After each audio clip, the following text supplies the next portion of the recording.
Welcome, welcome, welcome to Hermetically Speaking with your vessel, Toria, transmitting alchemy, mystic psychology, and channeled messaging for all of our days. Here, we explore the sacred, the shadow, and the infinite spiral path of awakening so you can remember who you are beneath the programming and rebuild yourself from the inside out. And as always, go back to episode 1 for my disclaimers on mystic psychology and the fact that I am not a medical professional, and everything I speak on is through experience and an energetic standpoint rooted in the ancient wisdom of Hermeticism.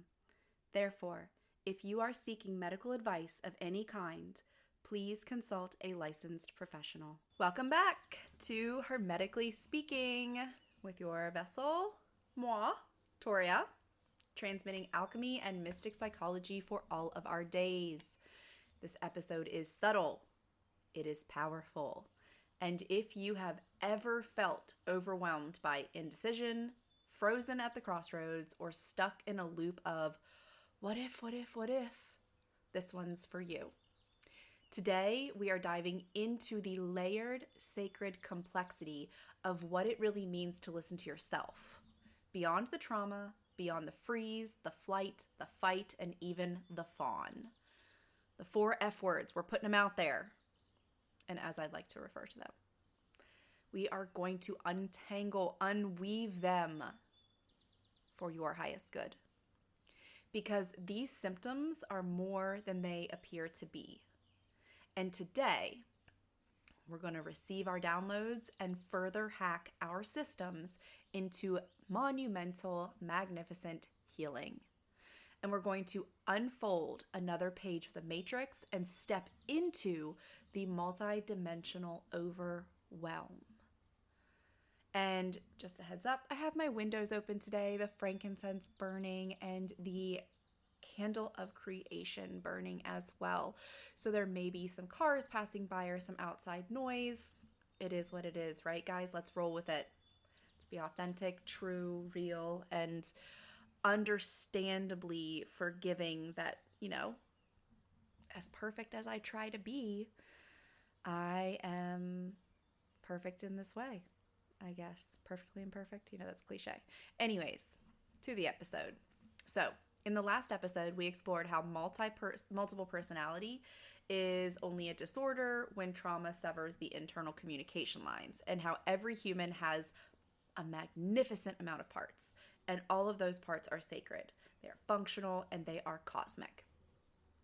We also dissected schizophrenia a little bit and dissociative identity disorder, and how kind of all of those 3 run a parallel, trinity together. So this episode is a continuation somewhat of that remembrance, because once you begin to start to hear your parts and feel them, once you start to map where they live and how they speak, you'll also notice something else. And a lot of it is that some of them are frozen, fighting, fleeing, or fawning, and that sometimes these 4 F words, they actually are a group of parts. So large groups of these parts are encompassed in these symptoms.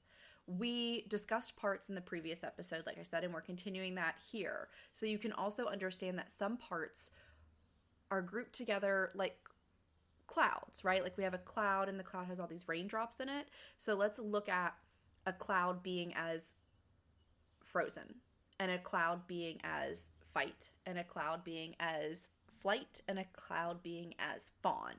And in each one of those clouds, we have all these precipitation drops, and those precipitation drops are the different parts that are grouped under those that are kind of in those catatonic survival states. And they're waiting to be dropped, right? They're waiting to nourish something. They're waiting to be peeked at. They're waiting to be dissected. They're waiting to be healed. And so to get to your individual parts for that instrumental healing, we're going to break open these 4 F words, these 4 classifications and groups that your parts may be encompassed in. And so we're going to talk about the body's survival states and what we know as the 4 F words: fight, flight, freeze, and a newer one that has developed over the past few years, designated as fawn.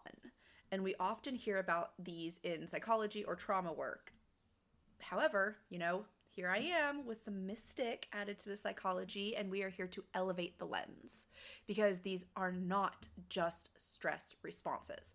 They are frequencies. They are an energetic language from your internal universe, and they are, dun dun dun, alchemy. Everything is alchemy. So we are going to dive into these to help you understand them for your highest good, and therefore you can alchemically transmute your landscape mentally, emotionally, physically, and raise that vibration, baby. All right. So we're going to dive into a little summary of each, or kind of just little something that came to me in the downloads, which is fight is the, so fight, when we think of fight, right? Like we think of it as like defense, argumentative, hostile, right? Fight is the alchemist in survival mode, trying to change everything through force. It's the inner warrior that is unhealed, and it is pushing, reacting, asserting control to avoid vulnerability. It's the Chiron with no healing, the wounded healer still wounding itself and others around it. And flight is the seeker who escapes, who climbs dimensions to avoid the pain of the present. It's rapid motion, endless pivoting, overthinking, spiritual bypassing masked as progress. It reminds me even of the mythological god Hermes, back and forth with the messages between the realms and the mischief, sometimes playing both sides or all sides and then hiding. And sometimes those, playing those sides, it comes back to bite them. And I feel like when I talk about flight, it really, really brings Hermes into this. He showed up specifically to input that in here. So I definitely want to honor that and really bring that into an understanding for my clients and for my listeners. Freeze showed up as an oracle and shutdown. It's not stuckness. It is standing still because your field is flooded with too many possible futures. It is your nervous system saying, I can't afford to choose wrong again. Like a hobbit stuck in their hole. And right, like the first connotation is the oracle, right? Like hobbits, like Lord of the Rings is just a fascinating, fascinating tale. And how magical they truly are, how much courage and bravery and perseverance. And if you can combine a hobbit with an oracle, I mean, the majesty of that. But we'll unveil these more as we proceed in the episode. We'll move on to Fawn shortly, and then we'll break each one of them down. So Fawn is a chameleon, a peacemaker in some essences. Although it goes about peace in a way that actually creates volatility within the self. It's the child who learned that if I make everyone else comfortable, maybe, just maybe, I'll be safe. And it's people-pleasing as a sacred survival instinct. It is soul-level shape-shifting to survive. In codependency, this behavior is actually called people-pleasing manipulation. And don't get me wrong, fawn occurring in trauma saves your life. It is absolutely different in some essence than the outright symptom of codependency. However, here's where it's a catch-22.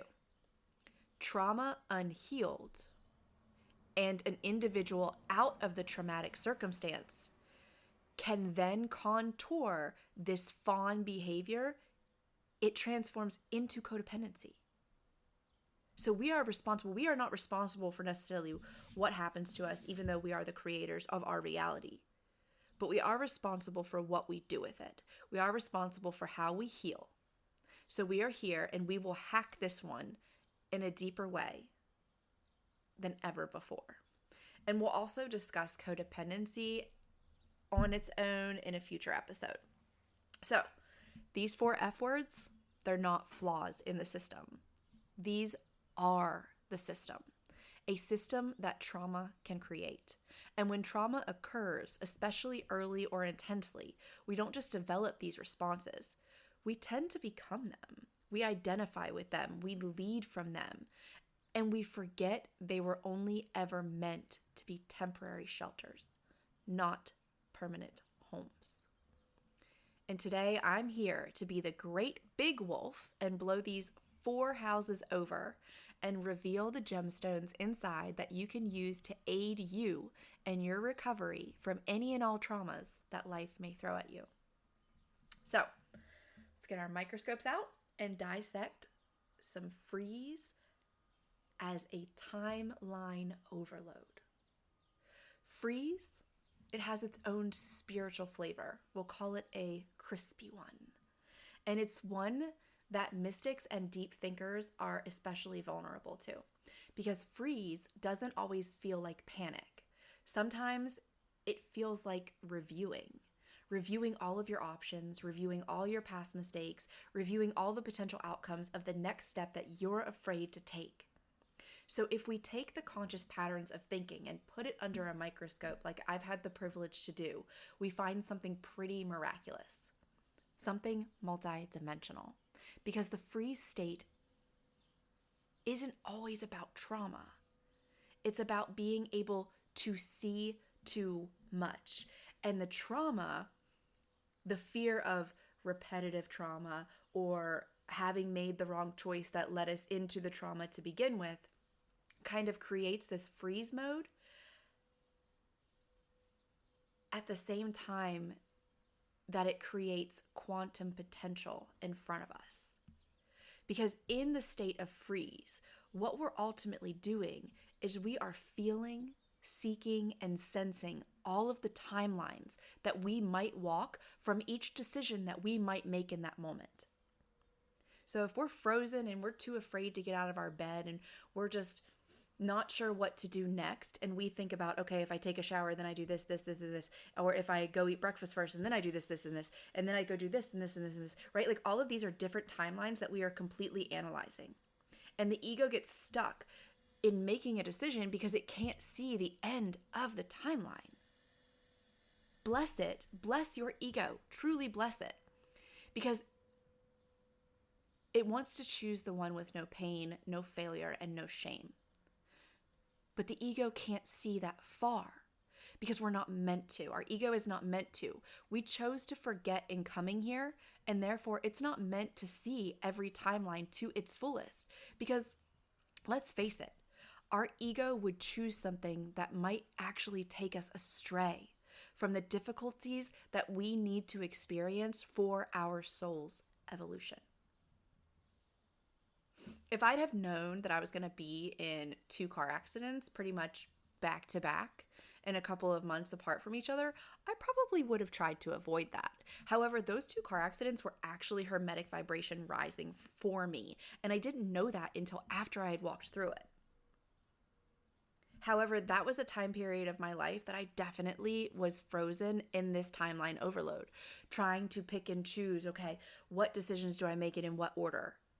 And determine it for the best of my safety, right? Like my safety from pain, my safety from trials and tribulations, my safety really from anything that challenged me, because I was exhausted and I was drained and I was so tired of coming out of trauma and of healing from trauma and just trying to keep my feet on the ground.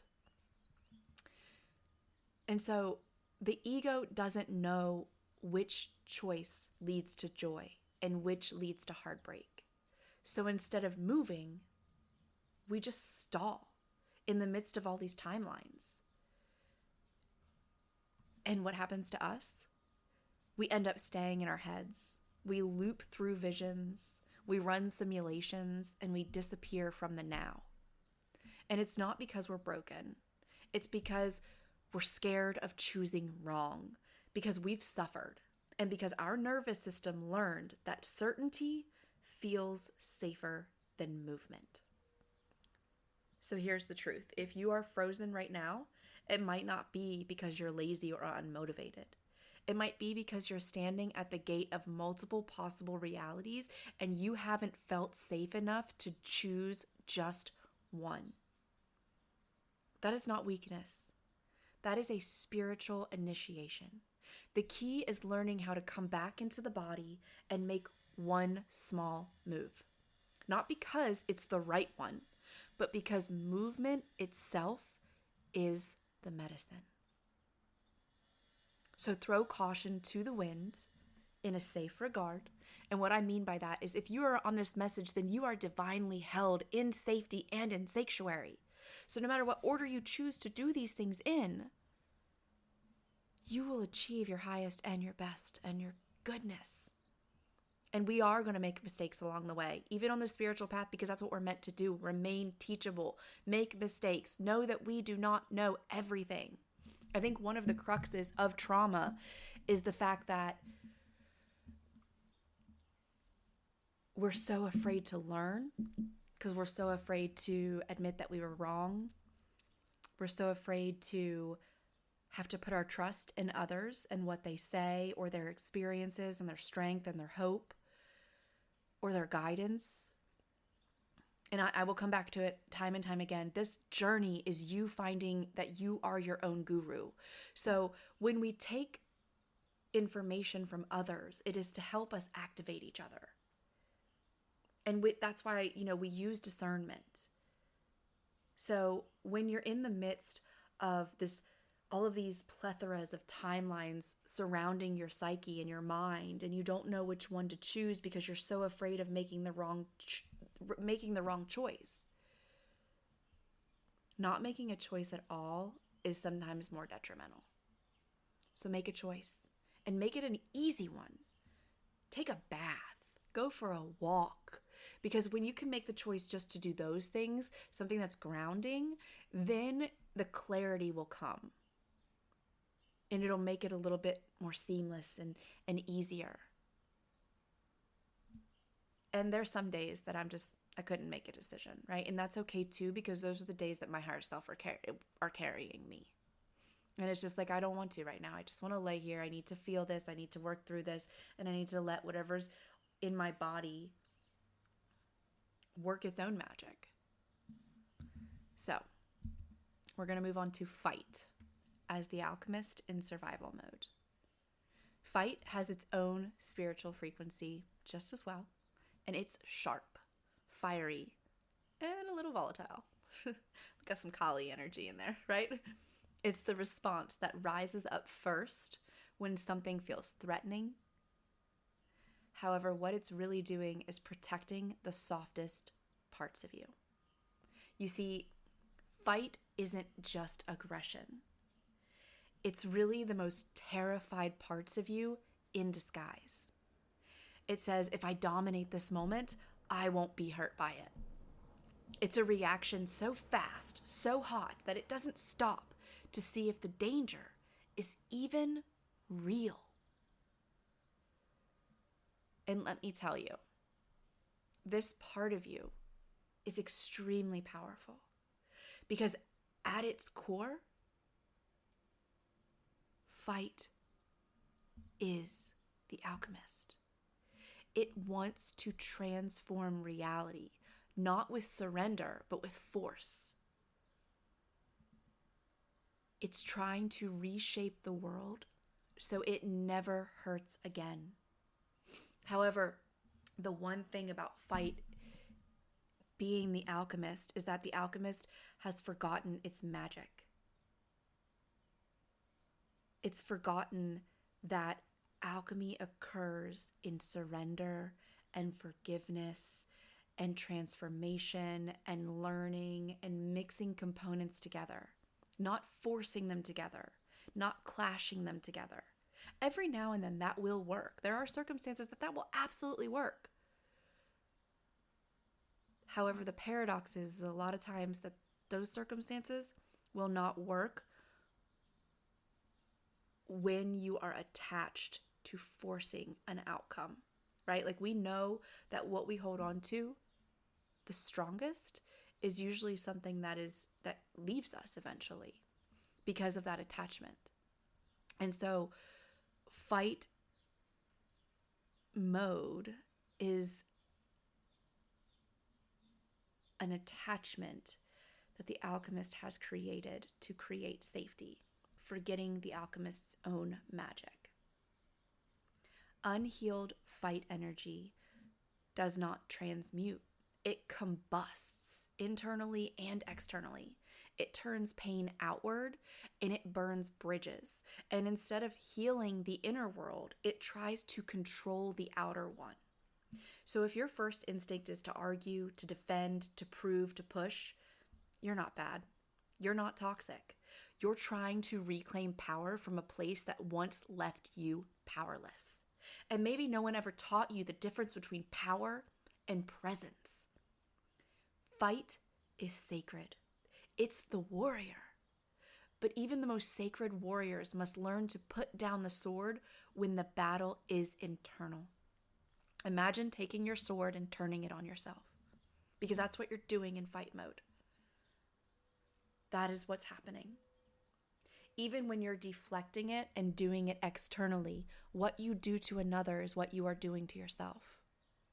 And when fight is softened through presence, it becomes discernment. It becomes boundaries. It becomes a fire that warms, not one that scorches the earth. So if you find yourself lashing out, tightening up, demanding control, ask your fight part. What are you trying to protect? What pain are you trying to prevent me from experiencing again? And can I offer you safety from within so you don't have to destroy to feel safe? Because when fight feels safe, it becomes focused, purposeful. It becomes the energy that helps us rise, not rage. And I feel really strongly that fight becomes a magnificent abundance of creative energy, right? Like we already said that it becomes discernment. And with discernment comes the ability to blend all these different alchemical components together, right? Like Mercury and Mars, Venus and Neptune, Saturn, Uranus, Pluto, lead, steel, crystals, quartz, citrine, all of these different creative frequencies are bound up so tightly in that fight. And if you can just start to let it go, start to soften into presence, they can start to release themselves and work themselves in magic in you and start unveiling themselves to you. Like what I see is basically a visualization of like a yarn ball of all of these different alchemical components, and they're just so mashed together that they can't even come out to show you that they're there. However, in presence and in choosing not to fight, in choosing to soften, that ball, that roll, that mashed up bits and pieces of alchemical compounds that you are, starts to unravel itself for you. And you rise up and you heal and you start looking at not just that you're in fight mode, but you start looking at all these parts of you that are trapped in fight mode. And little by little we dissect, right? Like we're doing spiritual, psychological surgery on ourselves when we're healing these components. That's what neuroplasticity is. We are the surgeons of our own minds. And so we will move on to flight as the spirit runner. Let me take a quick drink.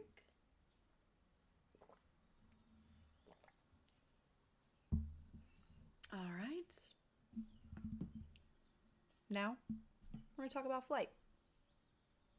Flight is fast, airy, brilliant, sometimes just associated.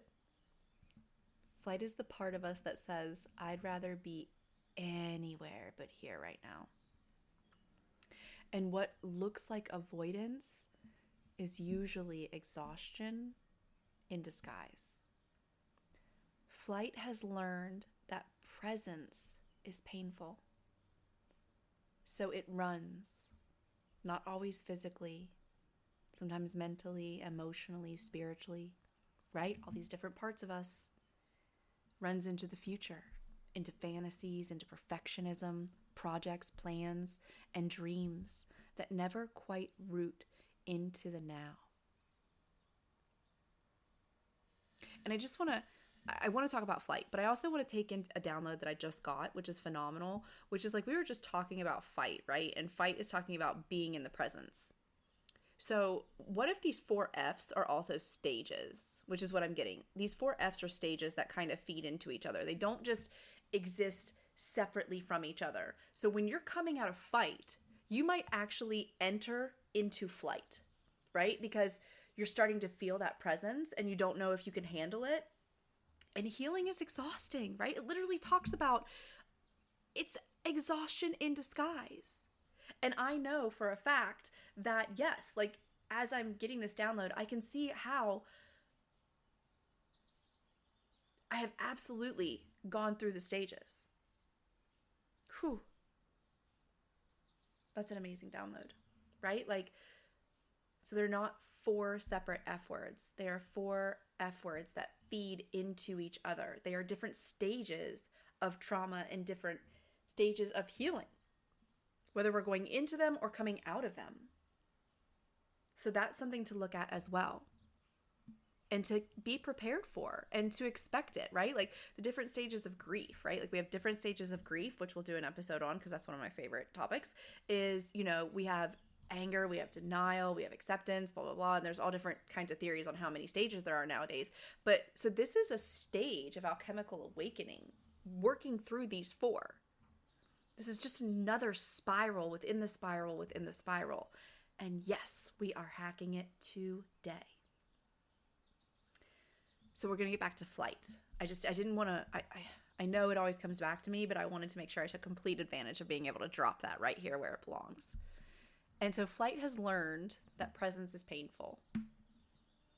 So it runs, right? We discussed, it runs from everything. And it runs into stuff, into relationships, perfectionism, lost dreams. And flight, I know for me, can absolutely masquerade as ambition. It can look like spiritual growth, and underneath it all, it's a part that doesn't trust that staying in one place will lead to peace. I can't tell you how many times I've started small businesses and how many times I've picked up new projects and I've run into them full steam, like I'm going to do them for the rest of my life. And I've bought the supplies and, and I've wasted the money. I'm saying that in air quotes. And it's because I wanted to run. I wanted to run from what maybe I was supposed to be sitting in. I wanted to run from the presence. I was tired of sitting in myself.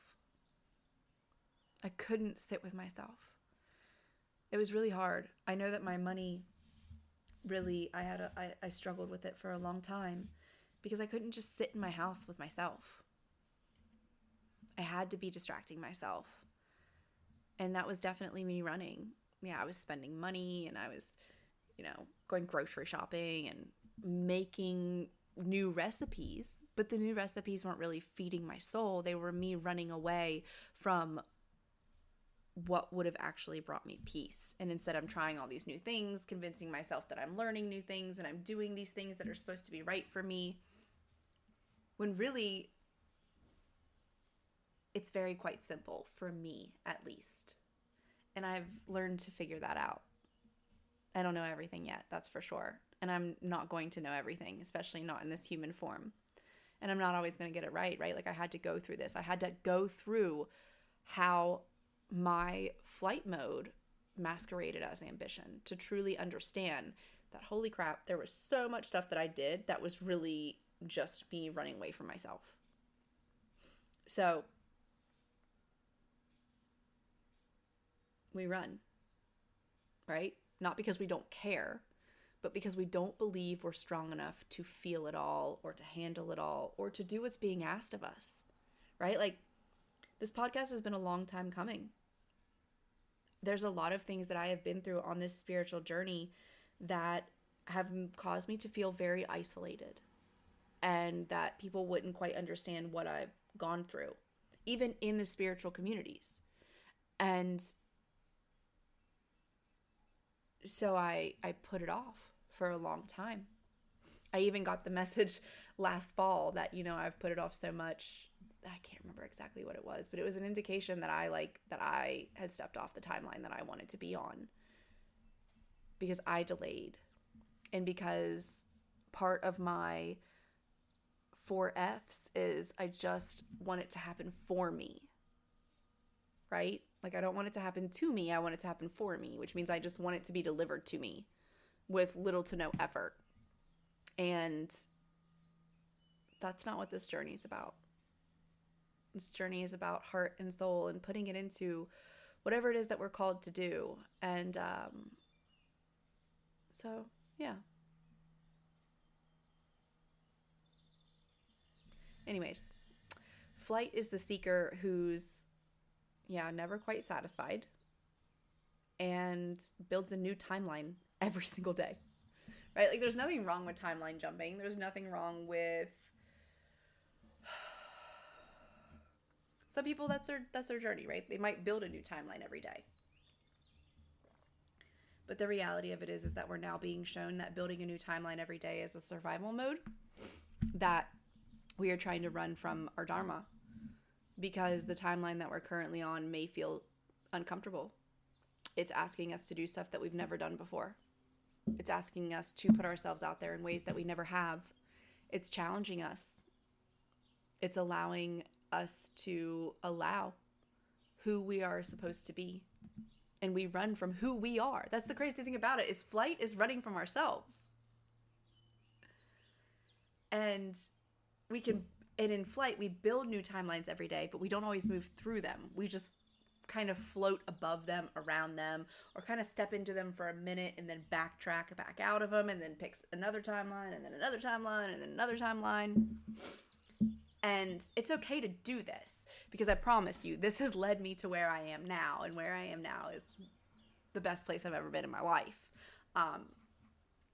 And so it serves a purpose for when we're doing it. I think the concept here, though, is to shed light on all of these alchemical components, so that way the generations following us don't have to struggle so much. They don't have to fight to heal so badly. They don't have to necessarily get exhausted. They can enter into one of these survival modes if something happens to them and be able to come right back out. So they're not living in them for eons and decades. And because when we live in these, we repeat our traumas. It's the awareness. It's the creatorship. It's understanding that we have the power within us. And so when Flight is left ungrounded, it becomes chronic anticipation, hypervigilance disguised as productivity, an addiction to motion without any real significant or authentic meaning. But what about when healed? What about when Flight is healed? When it's brought back into the body? Flight becomes faith. The part of us that says, I can stay here because I'm not afraid of what I'll feel anymore. I can stay here because I'm not afraid of myself anymore. I can stay here because I'm not afraid of my past anymore. I can be still because stillness doesn't mean that I'm unsafe. I can be still because stillness doesn't mean that I'm unproductive or that I'm lazy. I can be still because stillness doesn't mean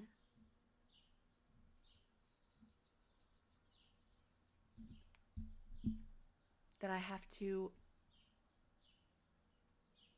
earn my worth, right? Like, I know one of the reasons that I'm constantly in flight, or if I am, is because I still feel like I have to prove my worth to people. I have to work overtime, right? In whatever way it looks like. But instead, flight, when it's faith, says I can dream, but I can also root. And I can dream and have the universe give these things to me. And I can dream and not have to fight. So if you find yourself always leaping to the next best thing, always planning, pivoting, sit down with yourself and ask your flight part. What are you afraid will happen if you stay? And where did you first learn that stillness was dangerous? Right? That's definitely a societal paradigm in a lot of aspects. But there's also going to be familial ones either. Familial ones also. And can you build a home within your body for you to return to? Because when flight is grounded in love, it becomes the part that soars with wings that know how to land. The issue in flight is that you are Hermes, the god of the messengers, that has no place to land, no place to feel safe, sacred, to honor your own sovereignty. You're just up there always exhausted. Your wings are exhausted. They don't see the point in flying. They don't see the purpose in flying because it's all avoidance. And so when you can ground down, your body becomes home to you again. And that's what healing flight is all about. So now we're going to move on to the newest and youngest of the 4 F words, fawn, as the inner child in disguise. Fawn is soft. It's careful. It's like a warm blanket that you don't want to come out of, right?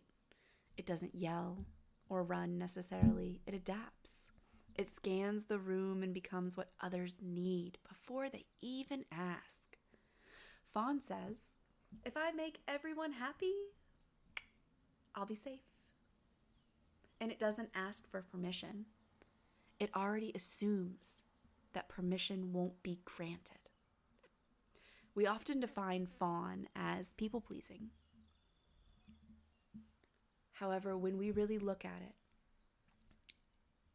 it's also manipulation born of fear. And manipulation has a stigma around it that needs to be contoured and brought into the light. Because again, this is a survival mode. One that cherished you to save you. One that developed to make sure that you survived whatever treachery you were facing. And so this manipulation born out of fear served a purpose. And it's not always conscious. None of these are conscious when they're necessarily created. It's strategic because somewhere along the line, love became a currency. And fawning became and becomes the way that we buy safety. Right? Like there is unconditional love and there is conditional love. And conditional love seems to be the majority in society nowadays. And we are here to heal that, to really understand what unconditional love is, right? Like, if you don't do this for me, then you don't love me. That's fucking conditional. Right? Like, anything that says you don't love me because of this is conditional. And there's other ways to identify conditional love as well. And just remember that everything is a mirror. Definitely called to say that right now in this moment. Everything is a mirror. So outside of trauma, this fawn pattern, it shows up as codependency. We mentioned that earlier in this episode. And again, the codependent symptom of this behavior is people-pleasing manipulation, a symptom of trading value for validation, right? Like I have people in my life, including myself, that have been through this and that have had this behavior of, if I'm in a relationship and I make dinner and I clean the house, oh my gosh, I'm going to be so valuable, right? Like, because that's what I'm a woman and that's what I'm supposed to do. And it's just what I think that you need, right? And it comes out in other ways too, in so many other ways, like in the workforce, in romantic relationships, as well as platonic, right? Like trying to anticipate the need of someone else's so then maybe they won't leave you. So that way it can prove that you're worthy of them being there. And it also avoids any abandonment wounds, right? Healing the fawn, though, healing what could later transform as codependency, it's freedom. It's complete freedom. To allow people to leave you that no longer serve your frequency or that aren't on your frequency, to stop doing things to earn love or a relationship, that's freaking freedom. So fawn is the unhealed child still waiting for love to be safe, still waiting for applause when they disappear, and still trying to earn connection by abandoning self, right? We just talked about flight is not coming back home to the self. Fawn is the same thing, just in a different context, in a different behavior. We are abandoning ourselves and we are putting others before us. And here's what we don't talk about enough. Fawn is an indication of immaturity, not in a shaming way, in a developmental one, right? And really all of these can be considered it as well, but this one spoke the loudest in that regard. And you may have heard it before, and if not, you're hearing it now. You become emotionally frozen at the ages of your traumas. And also you become emotionally frozen at the ages of the beginning of substance abuse use. So my initial traumas started between the ages of 10 and 12. For 20 some years, I was frozen in that age gap. And then I also have an inner adolescent where there was traumatic things that happened through my teenagehood. And there were parts of me that became frozen then too. And then 18 and then 25. And, there were different incrementals. And each one of those were frozen in the maturity level that they had at the time. Now, guess what? Since the majority of me was frozen between 10 and 12 years old to begin with, there wasn't a whole lot of me that grew up past that point, right? Like I just stopped caring about myself. I stopped caring about the world. I stopped caring about having a future or living my path. I was just like a walking zombie, pretty much. And so even the parts that got frozen at the older ages were still never frozen much higher, right? Most of my behavior was, what society expected of me and what others, what I had learned from other people and what I needed to do to survive. And so it goes into that fawning. It goes into codependency. Once I escaped the previous traumas, and yes, I repeated some of them. Yes, I created some more. And then once my Saturn return hit, that was brutal. Let me tell you now. I started to have to seek. I started to have to heal. I started to have to go into my hobbit hole, which is my alchemical cave of mastery. And I started to have to learn from others and figure out what worked for me and how to heal all of these different layers and these different parts.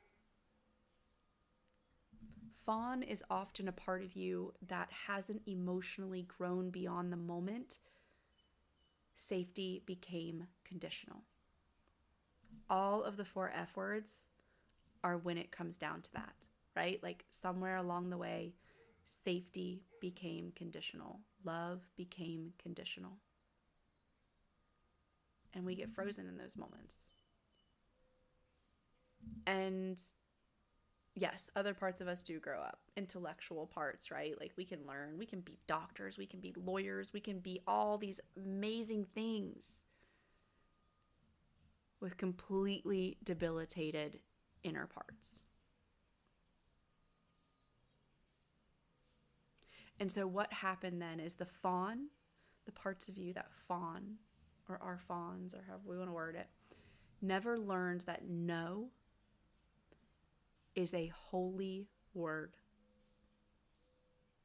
And it is a sentence in itself. It needs no explanation.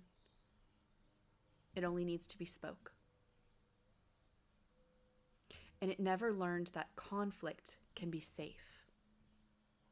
That you could have an opinion, you could stand up for yourself, you could speak for yourself without getting abused. It never learned that you are lovable even when you disappoint someone. I really like the framework that I'm seeing in a lot of areas now. It's like, you know, we all grew up with the language, I'm so proud of you. I'm so proud of you. You did it. Great, great, great. Like, no, like I started asking my nephew, aren't you proud of yourself? Right? Like he got all these awards for school and it's like, aren't you proud of yourself, buddy? Like, I'm proud of you. Yeah, but aren't you proud of yourself? Because that's what matters.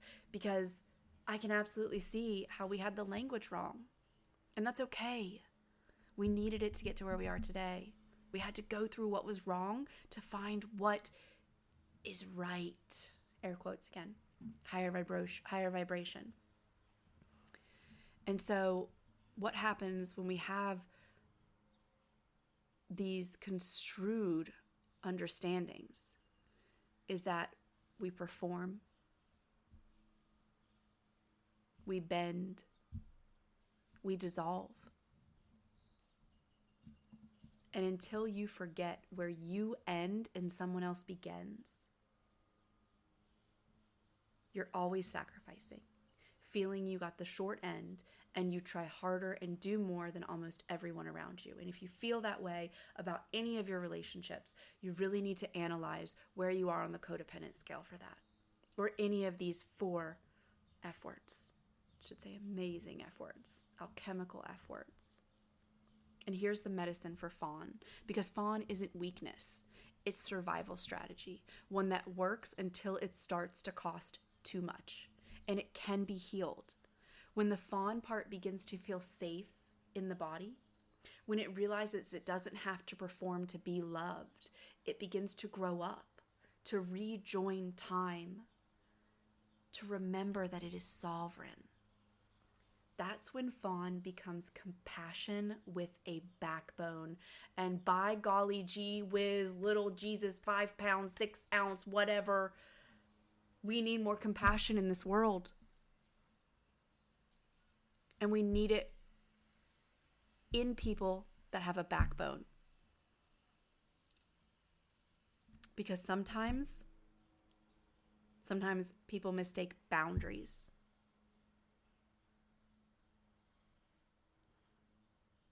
for an excuse to behave a certain way. And we'll tackle that in another episode. But compassion with a backbone is so very important, right? It's like honesty without compassion is brutality.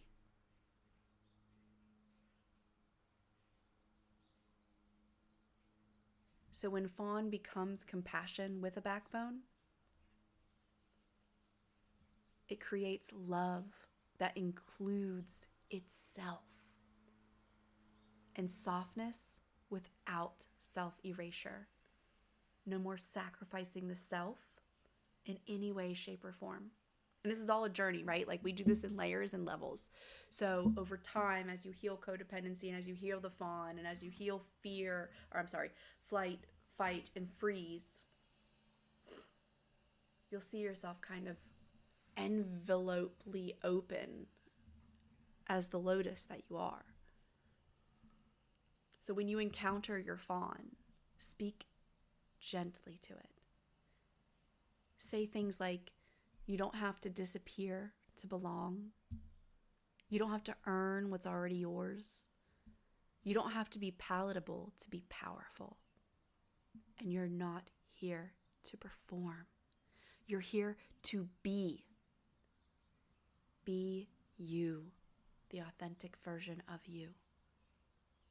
Because when Fawn stops shape-shifting, Fawn doesn't lose love.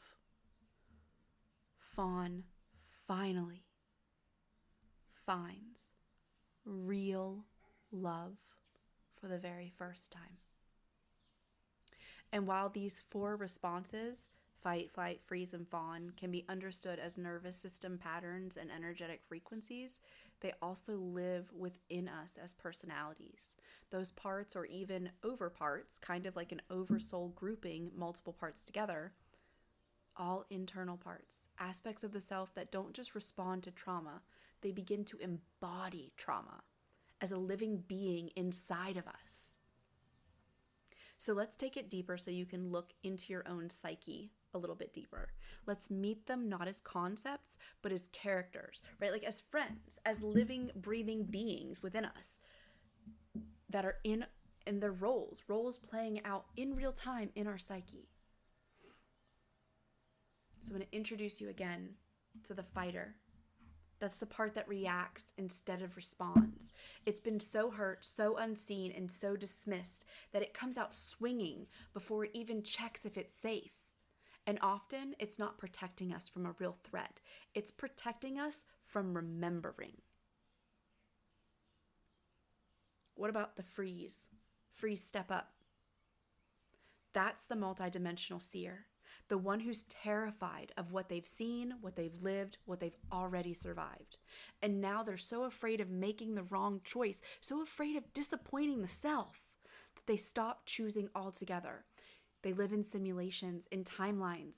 They loop in probability and forget how to just be here. The freeze is so afraid of disappointing you that it freezes you in timeline overview. And so flight, I'd like you to come up on the stage in the psyche, wherever it is in your body. Flight is the avoider, the runner, the part that just doesn't want to deal. And not because it's weak, it's because it's tired. Because it hasn't yet learned to trust pain as part of the path. To trust that pain can be healed from. To trust that pain serves a purpose. It hasn't yet understood that avoidance doesn't eliminate pain. It just delays your own transformation. Flight is a symptom of forgetting that pain and pleasure are both teachers, both sacred and both part of alchemy. And if we take a second to zoom out even further, we can teach flight and all these other parts something about themselves and our journey today. And that is that in Vedic astrology, there are more krura, which are harsh planetary influences, than there are sayumyas, which is gentle ones. And why? Because it specifically states when you're learning Vedic astrology that life is not meant to be easy. It's meant to challenge the soul, to stretch it, to raise the bar, to demand expansion, to strip away illusion, to increase vibration eternally. This isn't a punishment. This is the curriculum of consciousness. Nothing you have experienced in life, no trauma, nothing, none of it has ever been punishment. Karma, maybe, but karma is not punishment. So when you feel your fawn, your freeze, your flight, your fight, don't shame them, name them, honor them, understand them as the sacred instruments of your soul's rise. Because you are not here to stay small. You are here to evolve, not just spiritually, etherically.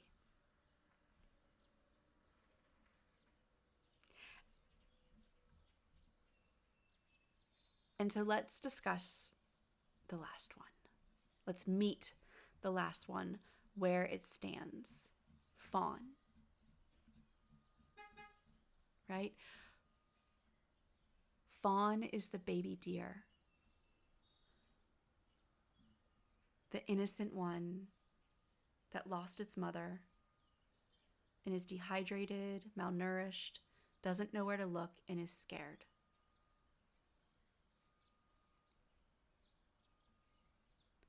And from there are so many behaviors that arise.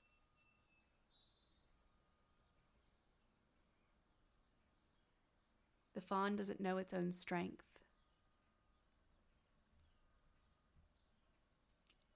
And even as it grows, it's not taught that it has strength. And therefore, we forget how strong we are. We forget how powerful we are. We forget that we are here to experience trials and tribulations on purpose for our soul's evolution.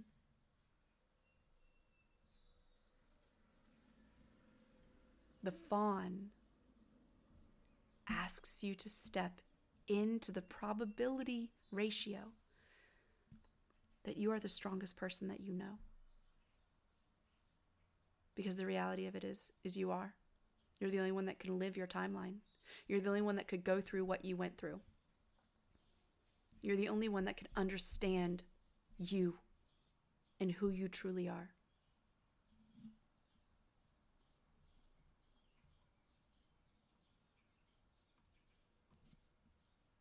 So now we're going to talk about integration and recognition when it comes to these 4 F words. The first step toward healing the system isn't control, right? We learned that. We're not going to fight. We're not going to force. It's recognition. I see you, Freeze. I see you, Fawn. You helped me survive. And now I want to learn how to live. When you stop trying to silence or exile these responses, or when you stop attaching yourself to them, and instead start to speak to them as inner beings, right? I just introduced you to them. I called them forward so you could see them in your own being. And when you start to realize who they are and what they are, everything softens. The nervous system doesn't need to be hijacked when it's finally being heard. The freeze part doesn't want to stay still forever. It just wants a guarantee that it's safe to move. It doesn't want to feel like it disappointed you again. It doesn't want to feel like you disappointed yourself or that you have to live in fear. And the fawn part doesn't want to keep shapeshifting. It doesn't want to be the baby deer raised by the wolves or by the turtle or by the beaver, right? Bouncing around from house to house or whatever it may be. Becoming the people around you because it feels safe.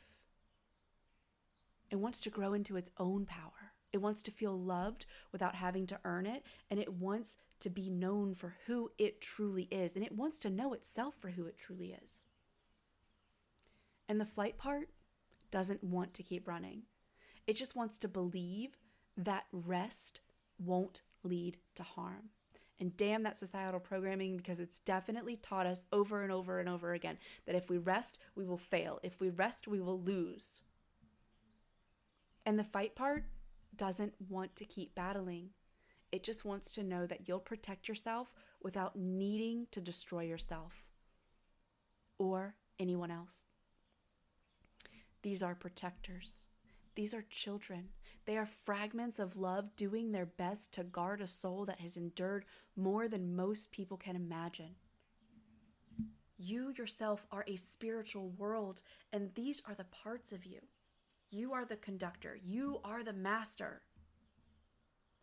And when we ask them what they need, all of the parts of us begin to thaw. We begin to reintegrate. We stop treating our inner world like a battlefield and start treating it like a sacred, sovereign council of even ascended masters, right? Like there's going to be parts of us that are going to be so elite, so amazing, so conductive, helping organize all the other parts. Imagine if everything that we know about the universe, right? The different galactic beings, the ascended masters, the angelic realms, mythological, Egyptian, Norse, like all of these things. They're all parts of us, inside of us, right? We have all those things too. We have a round table of souls, each one with a story, each one with a voice, each one waiting to be brought home. And so now we'll talk about how to move from that internal awareness into some action, how to bring the frozen parts back into flow, and not through force, through presence, and not being afraid of that presence. Because the cure for paralysis is not pushing, it's returning to the now, returning to the body, returning to one true step. So what do we do with all of that? With the frozen parts, the inner child, Fawn, the seer stuck in timelines, the fighter still reacting, the part of you ready to run? The answer is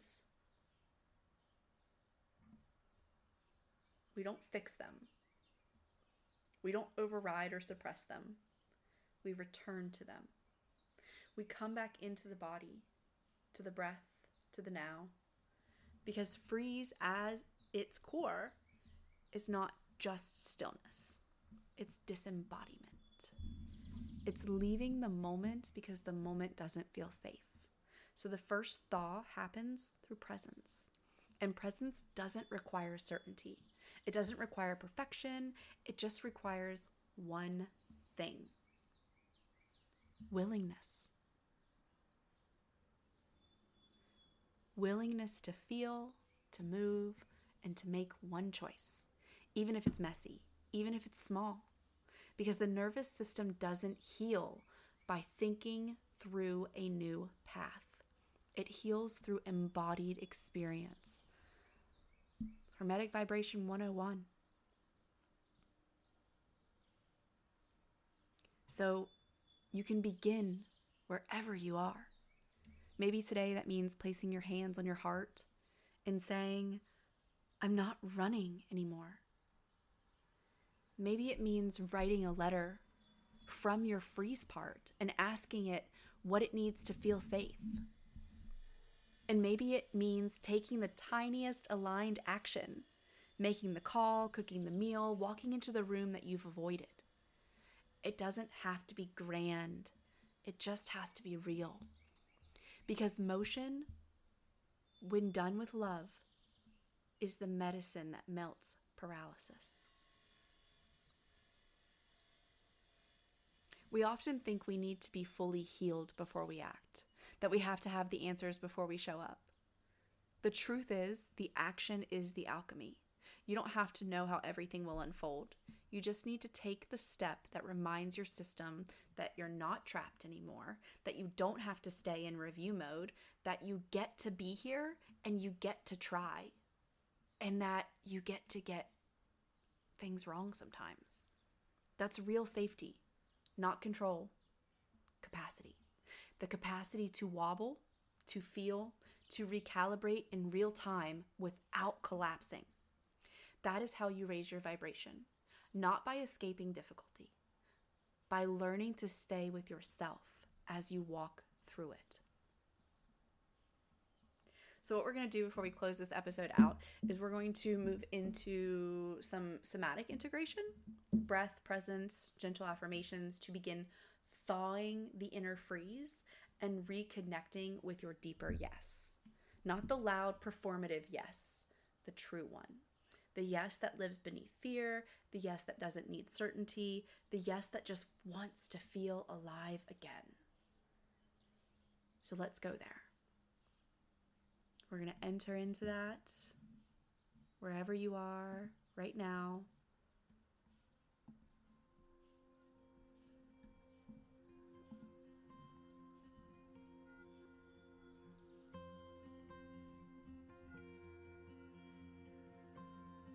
Let yourself arrive.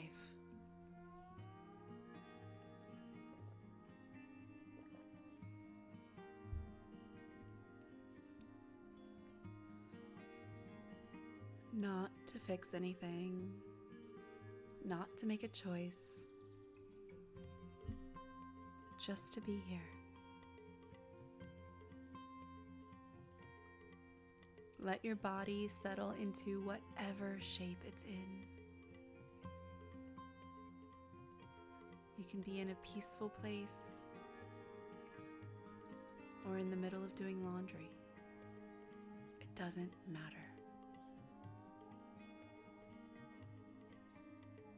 Now take a breath with me. Inhale through the nose and hold for just a moment. And exhale through the mouth. Let the tension go.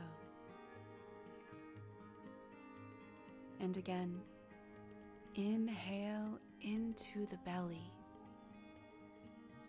Feel that belly expand. And exhale. Feel it all release. Let the shoulders soften. And one more time, this time breathing into the heart space. A big inhale in.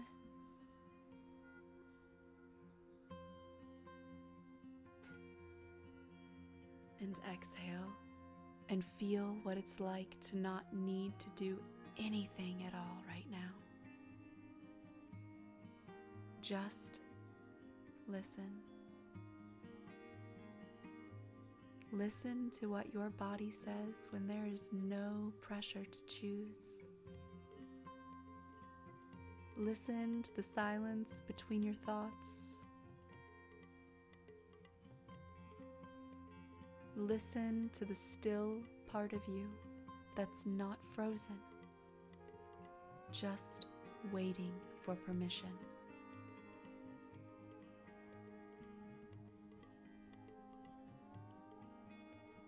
And place your hands wherever you feel the most. Maybe the heart, the gut, the jaw, maybe the air just above your crown. And repeat softly, aloud, or in your mind. It is safe for me to move forward, even without perfection.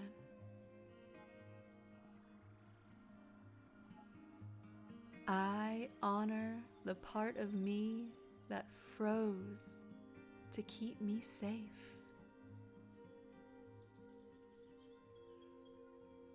I don't need to know everything to take one step.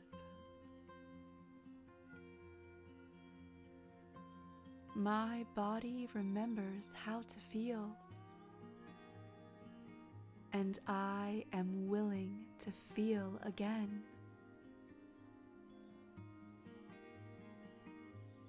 I am lovable, even when I pause, even when I don't know.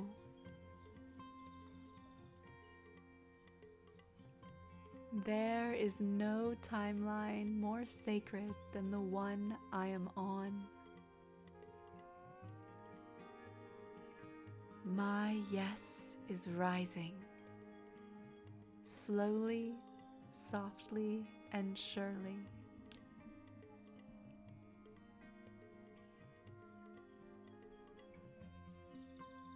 Let those words linger in your body.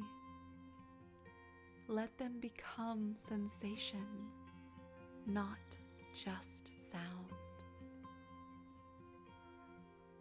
You don't need to unfreeze your entire life today. Just one part, one layer, one breath, one step towards freedom.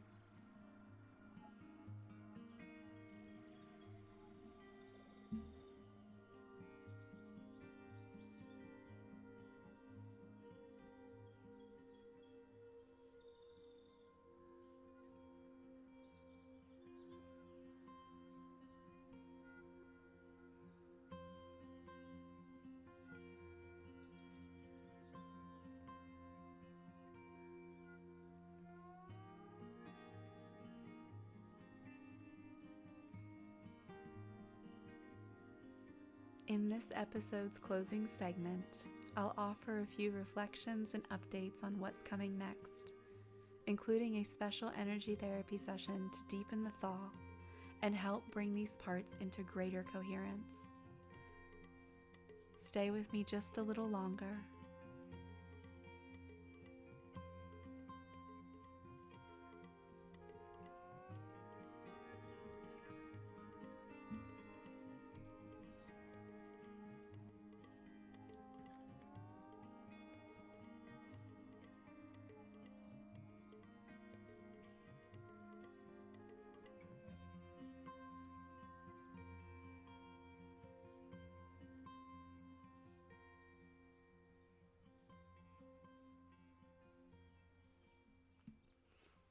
If you made it to the end of this episode, thank you. Thank you for listening. Thank you for being willing to pause. Thank you for honoring the parts of you that may still feel frozen, unseen, or unsure. Because that's the truth. You don't melt paralysis with pressure. You melt it with presence, with compassion, with one brave step toward hearing the voices inside that were never broken, just silenced, just afraid of. This episode was a continuation of the path we started last time, unpacking multiplicity, parts, and the misunderstood brilliance of the inner system. And this one, it took us into the geography of the soul, the frequency of survival, and the sacred thresholds we all face when it's time to move forward.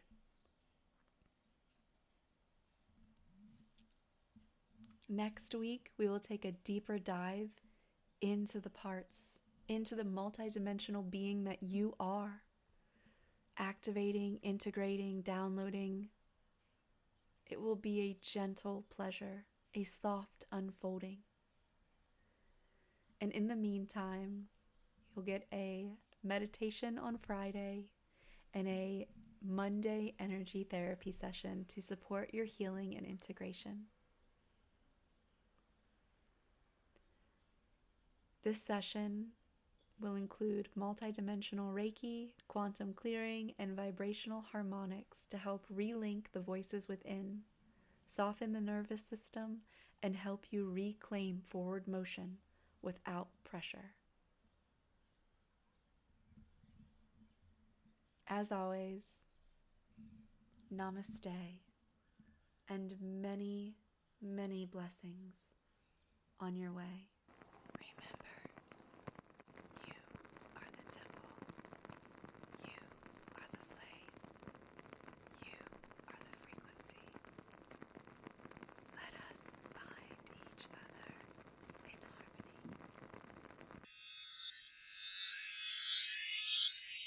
If this episode spoke to your soul, be sure to like, share, and subscribe to our new YouTube home at A Spiritual World. That's A Spiritual World. Your support not only fuels the Hermetically Speaking podcast, it also nurtures the growing library of meditations, energy therapies, readings, and transmissions I offer to help us all walk this healing path together. Your presence, your listening, your evolution. They ripple out farther than you may ever realize. Thank you for being here. Thank you for becoming who you truly are. Until next time, keep speaking the truth your soul remembers. Namaste and many blessings on your way.